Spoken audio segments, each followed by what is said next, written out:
माझं नाव योगेश कचरू बकाल, राहणार कडेगाव, तालुका बदनापूर, जिल्हा जालना। मित्रांनो, गेल्या वर्षी आपण कबड्डी या वाणाचं एक पॉकेट या ठिकाणी लावलेलं होतं, परंतु चालू सीझनमध्ये मला त्याचा खूप असा प्रभाव चांगला वाटल्यामुळे मी यावर्षी त्याचा कंपल्सरी पूर्ण असं 3 पूर्ण आपल्या 2 एकर शेतामध्ये 3 पॉकेट या ठिकाणी लागवड केलेली आहे। मित्रांनो, या वाण इतकं दर्जेदार आणि उत्तम आहे की याचे उत्पन्न मला एक मित्र, माझ्या शेतकरी मित्रांनी मला एका पॉकेटचा अनुभव सांगितला, बाबा मी एक लावलं, तू एक घे। मला त्याचा अक्षरशः नको वाटलं होतं, परंतु मी चालू सीझनमध्ये त्याची सरकी बघितल्याच्या नंतर, मी स्वतः त्याच्या शेतात चक्कर मारल्याच्या नंतर मी ठरवलं की बाबा मला सुद्धा एक पॉकेट या ठिकाणी लावायची गरज आहे किंवा त्यांनी मला बळजबरी असे लावण्यासाठी प्रोत्साहन केलं।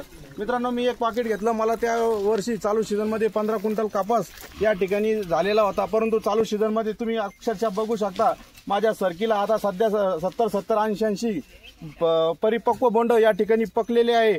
तर मित्रांनो, अशा परिस्थितीमध्ये ढगाळ वातावरणामध्ये कापसाची इतकी गळ सुद्धा या ठिकाणी पाऊस सततचा चालू असल्यामुळे जे फुलधारणा आहे, फुलधारणा तर भरपूर झालेली आहे, परंतु त्या ठिकाणी जे बुरशीनाशक ते या ठिकाणी उद्भवतं, म्हणून हे गळ थोडीफार प्रमाणात झाल्याच्या नंतर सुद्धा या ठिकाणी आपल्याला 70 ते 80 बोंड या ठिकाणी परिपक्व मिळत आहे।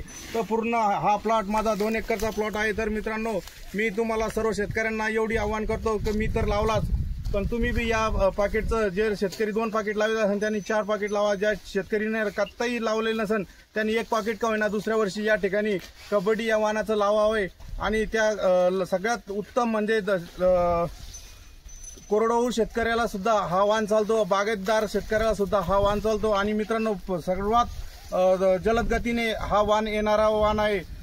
140 दिवसामध्ये या ठिकाणी पूर्ण याची परिपक्वता होते आणि आपल्याला भरपूर असा प्रमाणामध्ये उत्पन्न या ठिकाणी आपल्याला मिळते। मित्रांनो, तर एवढे बोलतो, थांबतो। जय जवान जय किसान। धन्यवाद मित्रांनो।